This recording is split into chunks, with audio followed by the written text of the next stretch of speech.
Minu klassi õpilased tegid endast Bitmoji, et selline talvine või jõuludega seotud Bitmoji ja siis ma printisin need välja, lamineerisin ära ja panin siia klassi seinale ilusti üles. 5. klassi õpilased tegid esitluse oma talvevaheajast ja jõuludest, kasutades Bitmojisid ja kasutades tulevikuvormi be going to. Ja seekord leppisime kokku, et keegi ühtegi lauset kuskile ei kirjuta, et lauset tuli endal siis pähe õppida, et õpilased lihtsalt näitasid pilte ja rääkisid siis juurde.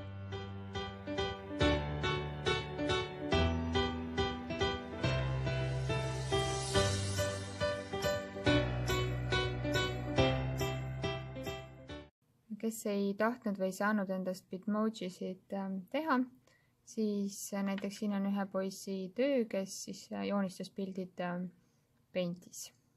Kõik need tegevused, mida tema jõuluvaheajal tegema hakkab. Õpilased sai siis valida, kas nad teevad esitluse PowerPointis või Wordis.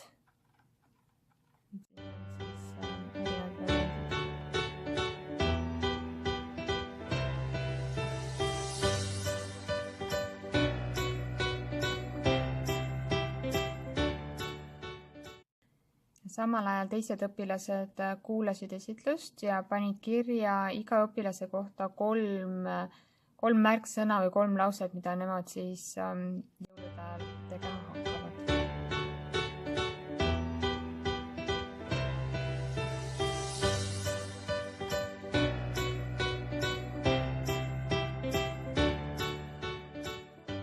Õpilased ei tahtnud arvutis teha, siis näiteks üks õpilane printis pildid välja ja siis ma näitasin neid dokumendikaameraga teistele õpilastele ja siis tema samal ajal rääkis, mida ta nende piltidel teeb.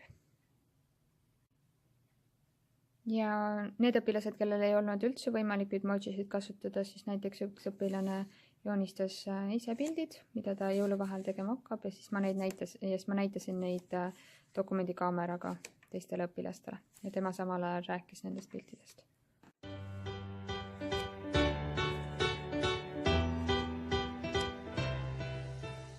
Siis 4. klass tegi esitluse oma päevast, et neil tuli siis kasutada Bitmojisid. Jällegi, et kes sai, see kasutus, kes ei saanud kasutada, see joonistas ise pildid. Ja siis neil tuli kirjutada lause pildi juurde.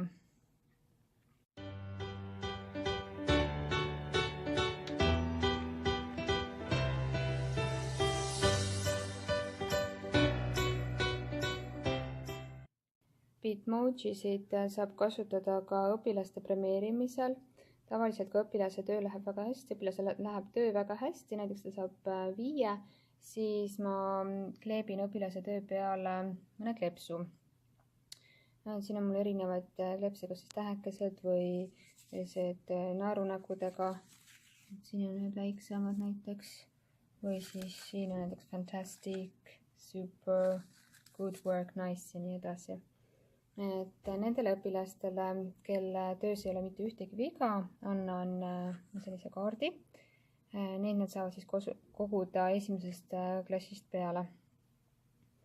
Ja nüüd hiljuti ma ostsin ka sellised lõhnastatud vildikad, et kui õpilane saab 5, siis ma kirjutan excellent või very good, kirjutan siis selle lõhnastatud pliiatsiga.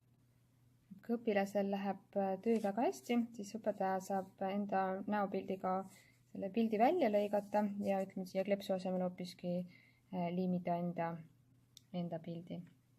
Neid variante on siis väga palju, 100%, wow, tähekesed, siin on erinevaid variante.